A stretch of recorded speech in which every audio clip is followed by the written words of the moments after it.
Hello friends, कैसे हैं आप। उम्मीद करती हूँ अच्छे ही होंगे। तो आज मैं आपके लिए बहुत ही स्पेशल वीडियो लेके आई हूँ कार्ल मार्क्स का द्वंद्वात्मक भौतिकवाद।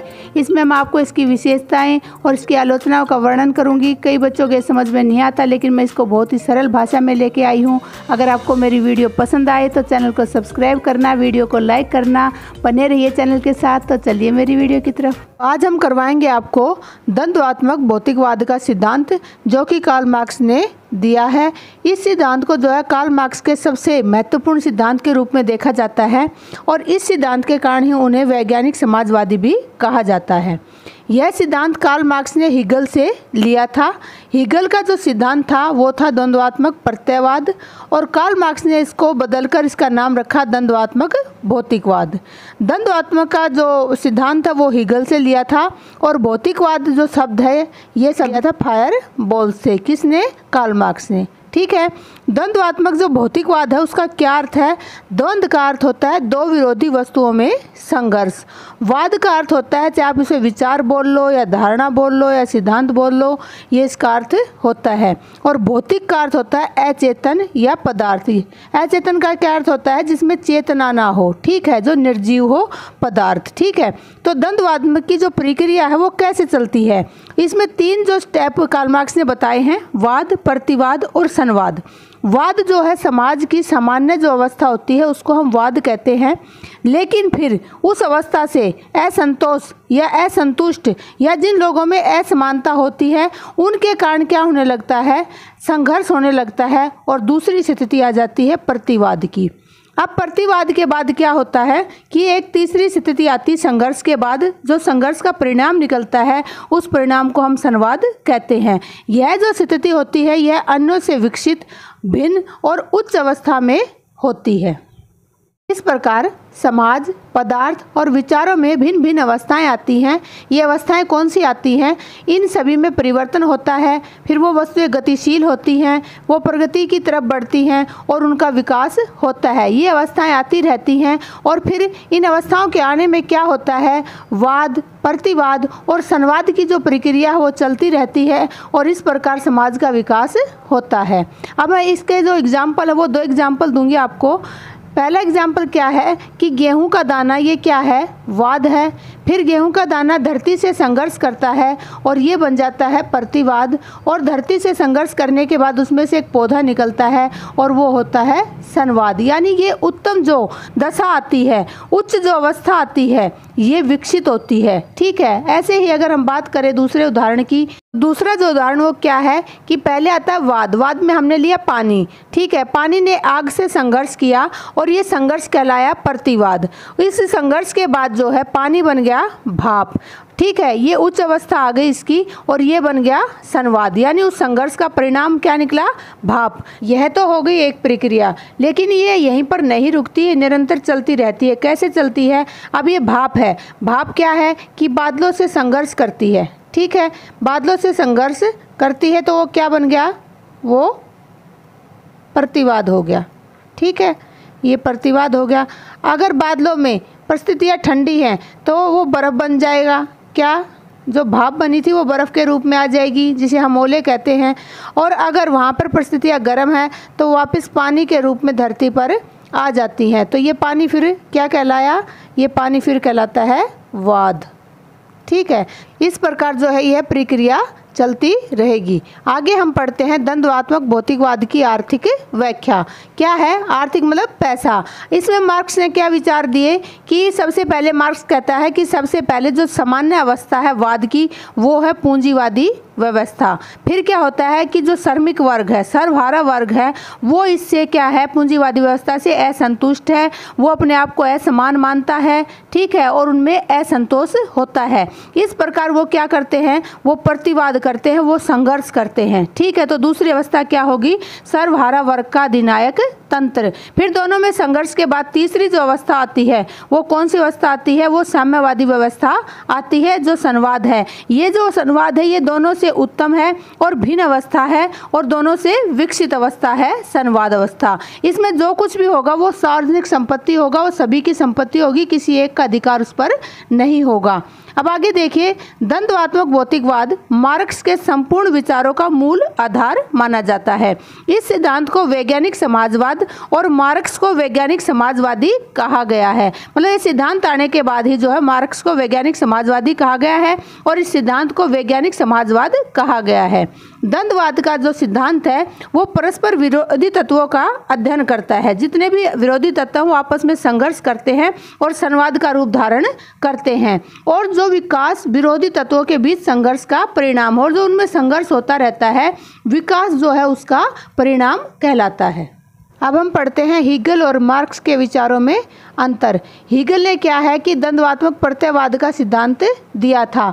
वो विषय का नियामक मतलब संचालन करने वाला जो तत्व मानते हैं उसको मानते हैं चेतन या आत्मा को, यानी जो संसार चलता है वो चेतना से चलता है, वो हमारी आत्मा से चलता है। वो क्या है कि विचार को पदार्थ का प्रतिबिंब मानते हैं। वो क्या मानते थे कि पहले विचार आते हैं और फिर पदार्थों का निर्माण होता है। उसके बाद वो क्या कहते हैं कि विचारों के संघर्ष से सत्य की खोज होती है। वो क्या कहते हैं कि पहले वाद आता है, विचार आते हैं, फिर उसके संघर्ष में प्रतिवाद होता है और फिर क्या निकल के आता है, संवाद निकल के आता है, और जो संवाद होता है वो अंतिम सत्य की खोज होता है। देखिए हीगल ने अपने विचार क्या दिए कि विचार की संपूर्ण प्रक्रिया शुरू से अंत तक विचारों के उत्थान पतन की कहानी है। क्या कहना चाहता है कि जितने भी विषयों के अंदर जो भी परिवर्तन हुए हैं उनकी जो संपूर्ण प्रक्रिया है वो शुरू से अंत तक क्या है, विचारों के उत्थान और पतन की कहानी है। विचार ऊपर जाते हैं, विकसित होते हैं, फिर उनका पतन होता है, फिर नए विचार निकल के आते हैं, ऐसे करके विचारों की एक प्रक्रिया है। वो क्या कहते हैं कि जो वाद और प्रतिवाद है और संवाद है, यह प्रक्रिया जब तक चलती रहती है जब तक पूर्ण सत्य तक नहीं पहुंच जाती। मतलब वाद होता है, फिर प्रतिवाद होता है, फिर संवाद होता है, फिर संवाद में जो चीज़ निकलती है उसमें जो त्रुटियां आती हैं उनको दूर करके फिर वाद शुरू होता है, फिर प्रतिवाद होता है, फिर संवाद होता है। ऐसे जो कमियां होती हैं उन चीज़ों में उनको दूर करके पूर्ण सत्य तक जो है वो पहुंच जाता है। अब पढ़ लेते हैं कार्ल मार्क्स के विचार। कार्ल मार्क्स ने द्वंद्वात्मक भौतिकवाद का सिद्धांत दिया है। वो विषयों का नियामक जो तत्व है वो पदार्थ को मानते हैं, अचेतन तत्व को मानते हैं, निर्जीव चीज़ों को मानते हैं। तीसरा क्या है कि पदार्थ को पदार्थ की जड़ मानता है। मार्क्स क्या मानता है कि पदार्थ दूसरे पदार्थ के साथ संघर्ष करके जो है अंतर्निहित गतिशीलता के माध्यम से परिवर्तन लाता है, पदार्थ को प्रधानता देता है। जो हीगल है वो विचारों को प्रधानता देता है, कार्ल मार्क्स पदार्थ को प्रधानता देता है। मार्क्स ने क्या कहा कि मेरी द्वंद्वात्मक पद्धति न केवल हीगलवादी पद्धति से भिन्न है, वह उसके बिल्कुल विपरीत है। उसने क्या कहा कि चाहे हीगल से मैंने द्वंद्वात्मकता सीखी है लेकिन मेरी पद्धति हीगल की पद्धति से बिल्कुल अलग है, विपरीत है।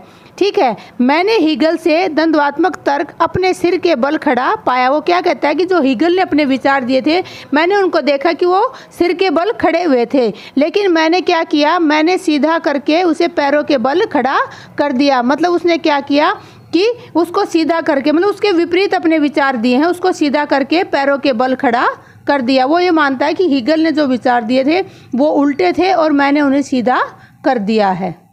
हम पढ़ते हैं द्वंद्वात्मक भौतिकवाद की विशेषताएं। सबसे पहले तो है आंगिक एकता। क्या है कि कोई भी पदार्थ अपने आप में संपूर्ण नहीं है, उसे दूसरे पदार्थों पर जो है निर्भर रहना पड़ता है, वो एक दूसरे के ऊपर आश्रित होते हैं, तो उन्हें एकता बनाए रखनी पड़ती है। दूसरा जो पॉइंट है वो है परिवर्तनशीलता। किसी भी पदार्थ में जो है वो जो का तो नहीं रहता, उसमें परिवर्तनशीलता होती रहती है, उनमें परिवर्तन होते रहते हैं। अगला जो है अंतर्निहित गतिशीलता। उनमें जो है अपने आप अंदर ही अंदर जो है गतिशीलता चलती रहती है, वो एक जगह रुके हुए नहीं रहते। ठीक है, अंतर्निहित मतलब अंदर ही अंदर उनमें गतिशीलता होती है। अगला पॉइंट है मात्रात्मक एवं गुणात्मक परिवर्तन। किसी भी वस्तु में अगर मात्रात्मक परिवर्तन होता है तो उसमें गुणात्मक परिवर्तन भी होता है। जैसे अगर हम फॉर एग्जाम्पल पानी की बात करें, पानी को जब हम आग के ऊपर रखते हैं तो वो क्या है, वो चेंज हो जाता है। किसमें, भाप में। तो उसमें जो है मात्रात्मक रूप से क्या होता है, वो फैल जाती है भाप के रूप में, किससे, वायु में मिलके वो फैल जाते हैं, तो उसमें मात्रात्मक भी परिवर्तन हुआ और गुणात्मक भी परिवर्तन हुआ, क्योंकि वो भाप में बदल जाता है। इसके बाद अगली विशेषता आती है संघर्ष। संघर्ष क्या है कि कार्ल मार्क्स क्या कहता है कि संसार के अंदर जितने भी परिवर्तन हुए हैं, वो जितना भी विकास हुआ है, वो किसके माध्यम से हुआ है? संघर्ष के माध्यम से हुआ है। तो एक पदार्थ दूसरे पदार्थ से संघर्ष करता है और फिर वो उत्तम क्वालिटी की दशा में आ जाता है। उसके बाद आता है क्रांतिकारी प्रक्रिया। कार्ल मार्क्स कहता है कि हमेशा से जो भी परिणाम रहे हैं, जो भी विकास रहा है, तो वो सभी किसकी वजह से होता है? क्रांतिकारी प्रक्रिया की वजह से होता है। यानी कि जो वो है वो क्रांति को महत्व देते हैं, शांति को महत्व नहीं देते। वो हर परिवर्तन का जो रीजन बताते, परिणाम बताते, वो क्रांति को बताते हैं। आगे हम पढ़ते हैं द्वंद्वात्मक भौतिकवाद की आलोचनाएं। क्या है कि मार्क्स द्वंद्वात्मक भौतिकवाद में अपने विचारों को स्पष्ट नहीं करता। मार्क्स ने क्या बताया? द्वंद्वात्मक भौतिकवाद में पदार्थ को प्रधानता दी है, लेकिन उस पदार्थ की प्रधानता के रूप में उसने अपने विचारों को कहीं भी स्पष्ट नहीं किया है। दूसरा है ये अस्पष्ट धारणा है। मार्क्स ने क्या किया है? पदार्थ को प्रधानता तो दी है, लेकिन कहीं भी उसने अपने विचार स्पष्ट नहीं किए कि किस प्रकार पदार्थ जो है विचारों से ऊपर हैं, उच्च हैं। उसके बाद ये आता है यह असंगतिपूर्ण धारणा है। मार्क्स क्या करता है? कहीं तो श्रमिकों को कहता है कि क्रांति करो, कहीं पर वो कहता है कि संसार में जो परिवर्तन होते हैं वो अपने आप होते हैं।